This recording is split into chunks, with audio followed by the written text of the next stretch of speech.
Hey, it's your friend Choice CJ here, and I am bringing you guys week 1 of UBC season number 6. We're going up against Grim Reminder, coach of the Munster, Maractus. His roster is Kartana, Keldeo, Gliscor, Mega Medicham, Snorlax, Rhyperior, Mimikyu, Doublade, Diancie, I couldn't remember what it was called for a second, Vileplume, Houndoom, and Type Null. So, Kartana plus Medicham are really the scariest mons to me, and Mimikyu, I would say. Those are the top 3 threats. Setup Snorlax can be annoying. Doublade with its priority can be pretty annoying. But I think I've got some good answers for most of those mons, and I've got some very threatening Pokemon offensively to him. So let's just quickly go through the matchup, or go through the roster. Spoilers, this game ends up being extremely long, so I'm going to go through this fast. Standard Slowbro for dealing with Medicham, Slack Off T-Wave, Scald Psyshock, Max Defense, Rocky Helmet. Nothing that really needs to be explained here. Also a good pivot into Keldeo, Gliscor, just anything that's like not Vileplume or Houndoom, basically. Have a Bulk Up Tapu Bulu. Bulk Up is not as a win condition, it's my countermeasure to Snorlax, because that's an annoying Pokemon. Hornleech Superpower, like Hornleech hits most of his team except for Vileplume and his Steel types. Superpower does hit Kartana, but it doesn't allow you to really hit Doublade. And I've got Nature's Madness, though, to do as much damage as possible to Doublade, and also Vileplume and stuff like that. I have a fully Phys-Def Entei. It's a Rest Talk set. This is my Kartana answer, and it's also a really good pivot into Doublade, Mimikyu, Vileplume, and things like that. Went with a special set because I was worried about running out of PP with Sacred Fire, and Lava Plume has 24 PP, which is really nice. And yeah, just a fully Phys-Def spread. We have a Specs Jolteon. This actually outspeeds his entire team and can do tremendous damage to it. Kartana is basically one-shot by a Monospecs T-Bolt, which is really nice. Inheart Ice for his ground types, Shadow Ball for Mimikyu, Baton Pass for pivoting around his ground types, which is really nice. We have a Choice Banded Zygarde, 1000 Arrows Crunch, Extreme Speed Glare. 1000 Arrow Spam is really good versus his team, and Extreme Speed's a nice priority. Glare I put on there on the off chance that he like switches in Gliscor on my Zygarde. Like, that's kind of what I'm expecting his check to Zygarde to be. So if I can paralyze that and prevent it from getting Toxic Heal, that'd be really nice. And Crunch I put on there because I'm a little, like, I'm paranoid about a Air Balloon Mimikyu, which flat out walls Zygarde. So Crunch allows me to hit that while still giving me decent coverage versus some other members of his team like Doublade. You know, if he wants to switch it in on a predicted Dragon move or a predicted normal move, but I don't want to like risk going for 1000 arrows for some reason, like for that Mimikyu, for example. And it's just a max speed set to speed tie with Houndoom. And then last but not least, we've got a Chople Berry, Stack Attacka, Stealth Rock, Trick Room, Gyro Ball, Earthquake.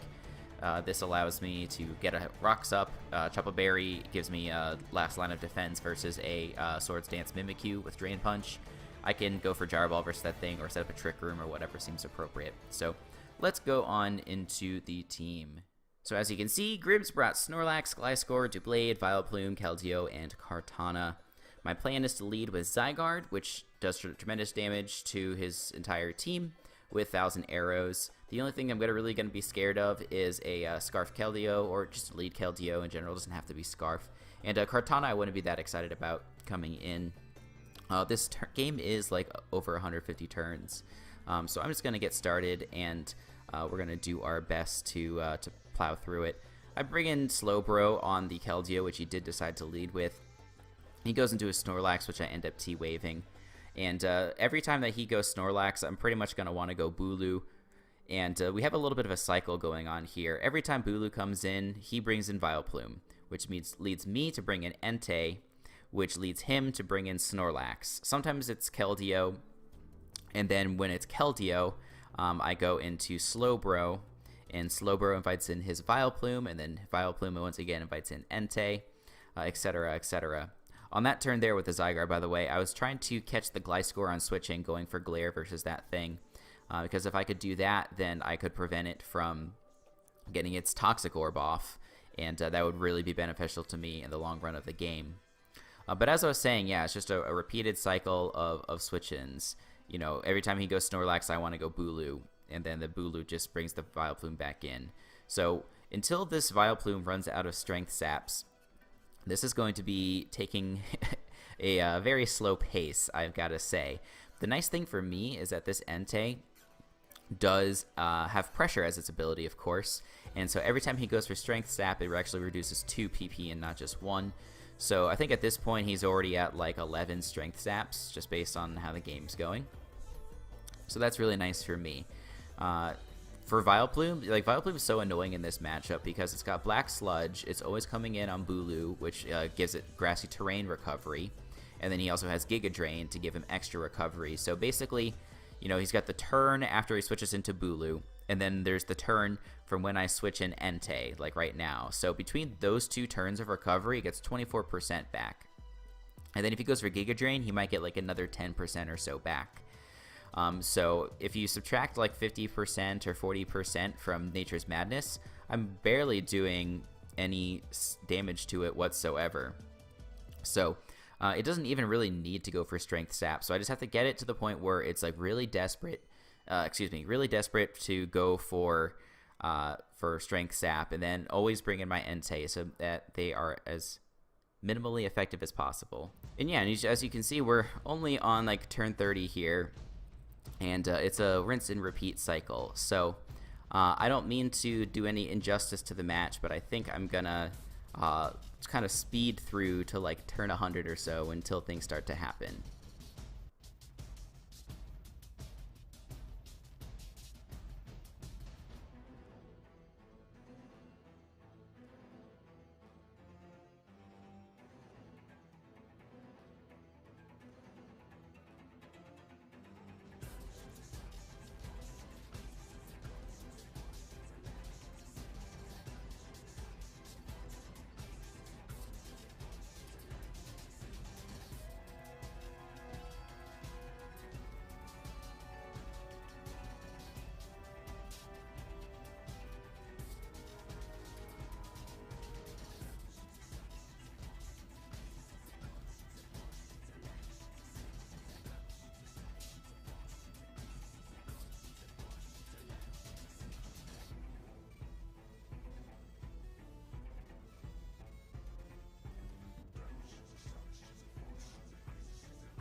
Alright, so we are at turn 94, which is almost where I said I would pick back up. But my Entei, I think, is almost low enough to the point where I think this might be the turn I finally click rest. It might not be. We shall see. No, I do finally click rest. So, finally, like, a slight deviation from the action. But there's still only, like, 60 turns to go. But now I have to be really careful of this Keldeo, which is switching in for free versus me. I can go into my Slowbro, easy peasy. And it does Scald me. I'm expecting him to switch out, and so I'm pretty sure I just go for Scald, trying to fetch a burn on something. No, he switches into Snorlax, and I expect that, and I Slash Shock. It's really hard to anticipate what I did on each turn, because obviously there's so many that I can't keep them all straight. It does land a crit on Body Slam here, which kind of stinks, because it really hinders my survivability. And we're still going to do a little bit of this action playing around the Vileplume. I think at this point, Vileplume either has 0 Strength Saps left or just 1 Strength Sap. I can't really recall. But now versus the Vileplume, I can go for a final Sleep Talk here. I hit up this Gliscor for a decent bit of damage, and I can switch into my Slowbro. And he makes a good read and goes into his Kartana. We see the Kartana for the first time this game. And I bring in my Entei. Entei was built 100% to deal with his Kartana. He brings in his Slowbro on my on my Lava Plume. I keep on saying Vileplume when I mean to say Lava Plume. But I can now go into my Tapu Bulu, and I'm hoping that I can get some recovery off here. So I go for Horn Leech, get a little bit of health. And because of the leftovers in Grassy Terrain, I get back up to a fair amount. I go into Snack Attacka just in case he wanted to Sludge Bomb. Like this whole time, he almost never went for Sludge Bomb versus Tapu Bulu, which is really crazy. But I bring in my Entei once again. Go for a Hidden Power Grass, expecting the Keldeo to switch in. It doesn't work out. I go for Lava Plume on the Snorlax, and it does absolutely nothing. So we go once again into Bulu. And it's just basically a question of either who's going to run out of recovery moves first, or like who's going to get haxed first, because he's got a bunch of Pokemon that are running low on PP. Mine are running low on PP. I also have a bunch of Pokemon that are paralyzed. Like, I've been able to paralyze a few of his Pokemon throughout the battle, like the Snorlax and the Doublade, but the Doublade's dead, and the Snorlax got the ability to rest it off, which is definitely frustrating. So, the Vileplume comes in once again, go back into Entei, and I think this was the final Strength Stab, so I don't think there are any left now, which is great. I'm expecting the Keldeo to come in, so that's why I go into Slowbro, and he now goes into the Gliscor. Now there's a few turns in here where he just leaves it in and roosts over and over, but as you can see, I'm doing a lot of damage with my Scald, so even with the enormous amount of recovery he gets from Toxic Heal, it's looking like this is a battle that I'm going to win. I just need to make sure I keep getting good rolls. And like here I get another nice high roll, but I think on the next turn I get like 62%. I think that's right here, yeah. So I think it's on this turn now that he finally goes back into Keldeo. No, he goes into Vileplume.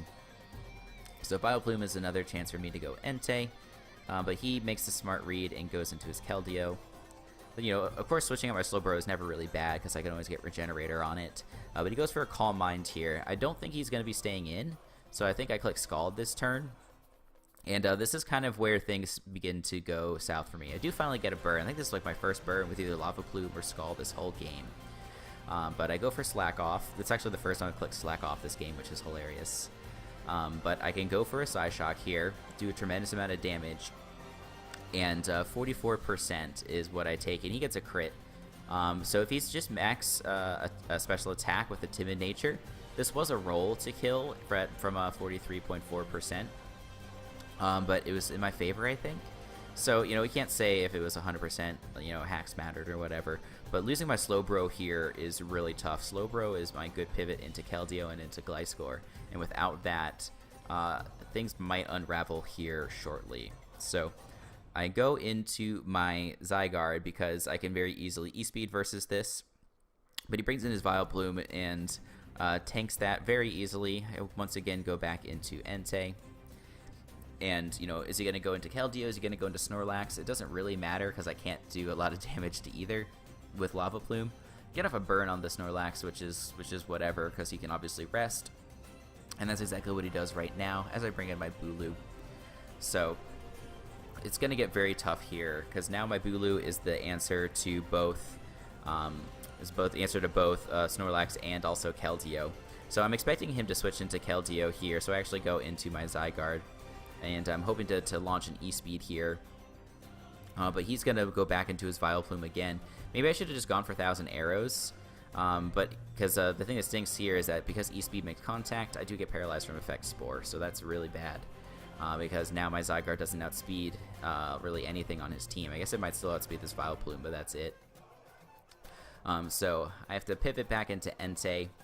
And yeah, now that things are all getting paralyzed, I'm looking to be in a dicey position for sure. And I mean, I don't think I really need to go through all these turns in detail. But there's going to come a point here where I just don't have enough resources to deal with all of his rest talk and all of his recovery on Gliscor and on Vileplume. It's just really a question of how many more kills am I going to be able to collect before I end up losing. And as you can see here, it really stunk. I got paralyzed on this turn. He got off a huge body slam because he's got lots of boosts. I don't have any boosts. Maybe like if on the previous turn I'd gone for bulk up instead of a Nature's Madness, I would have been in better position. But it wound up not happening.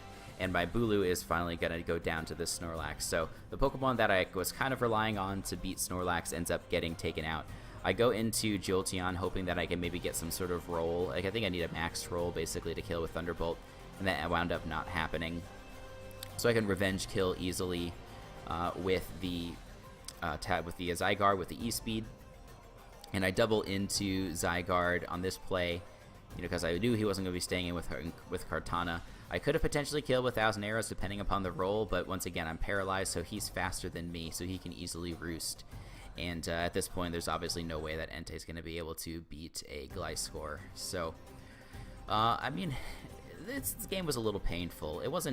It's not like it wasn't fun. I still had a good time, but we have, I think, coming up here, like there's like 2 or 3 more turns. I don't know why I went for S. That was probably uncalled for. Like I should have just let the thing go down.